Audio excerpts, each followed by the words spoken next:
Right, well, let's bring you some breaking news now. And the climate researchers from the UN have warned that it's now considerably more likely than not that global warming will breach the key 1.5-degree limit established by the Paris 2015 agreement. That's within the next 5 years. Let's bring in our climate change correspondent, Hannah Thomas-Peter. She's in the newsroom for us. So this is from the World Meteorological Organisation, Hannah.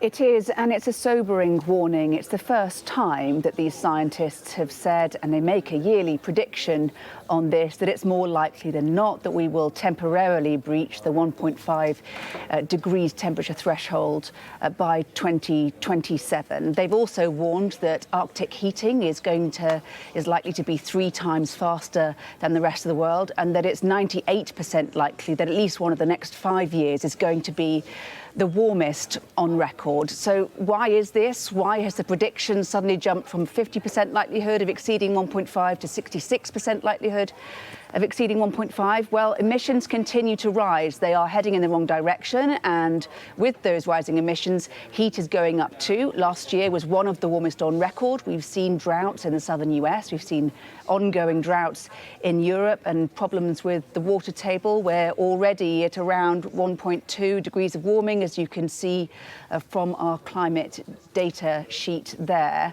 But the other issue on top of emissions heading in the wrong direction is the return of the El Niño weather phenomenon, which tends to be associated with warming ocean temperatures and warming air temperatures.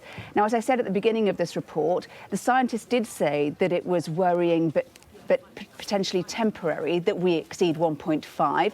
And that is because if there is a sharp reduction in emissions, it could well head back in the correct direction. But this is a really symbolic moment. The first time we've been this close to exceeding 1.5 potentially. And remember, this 1.5 number is the number around which all of the climate discussions have rotated.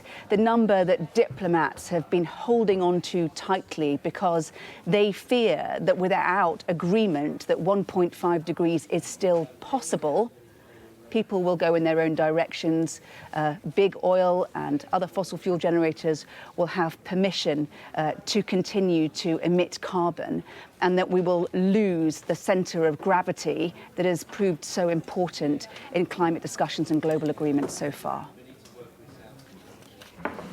OK, Hannah, thank you so much.